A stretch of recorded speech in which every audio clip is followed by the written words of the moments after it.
We have a BJP reaction also coming in. Mr. Manoj Tiwari, let's cut straight across and listen to what he has to say. जो संविधान होगा बाबा साहब अम्बेडकर का लिखा हुआ, उसमें परिवर्तन ऐसे थोड़ी कर सकते हो आप, जो कि तुम्हारे भ्रष्टाचार को बचाने के लिए है।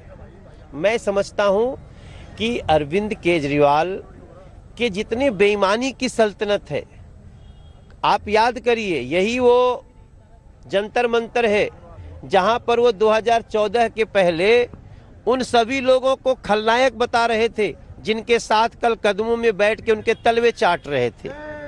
तो ऐसी स्थिति में अरविंद केजरीवाल की सच्चाई क्या है आप सब कोई जान गया। वो चाहे कितनी भी कोशिश कर ले, इस देश की एजेंसियां किसी को भी, चाहे वो 67 सीट से जीते या 70 सीट से जीते, उन लोगों को, गरीबों को लूटने का हक नहीं दिया जा सकता है। कल एक कॉमन मिनिमम प्रोग्राम जो ये लोग ऑपोजिशन ने बोला है कि हम लोग स्टार्ट करेंगे, कैसे देखते हैं? इनका कॉमन मिनिमम प्रोग्राम यही है कि गरीबों का पैसा लूटो, चिट फंड में लूटो और बाट में आपस में मिलके बांटो। तो लूटो बांटो थोड़ी इस देश में चलेगा।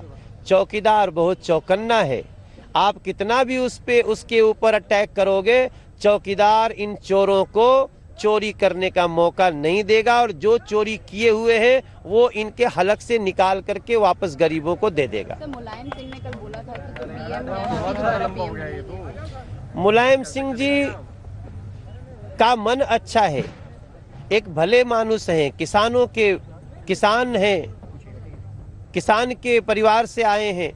अब उस समय उनको निकल गया, वो सारी बातें सोच करके अक्सर वो धोबी पछाड़ लगाते रहते हैं।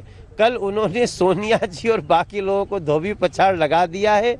Manoj Tiwari, who on behalf of the BJP has welcomed the Supreme Court judgment, saying that it removes any confusion or ambiguities in the powers of the Delhi government, and urging Aam Aadmi Party now to humbly accept the verdict. Now, this comes after Arvind Kejriwal reacted, dubbing the Supreme Court verdict as disappointing. He feels that there needs to be clarity, and now leaving it to the people of Delhi to decide as to who is playing a fair game. Listen in.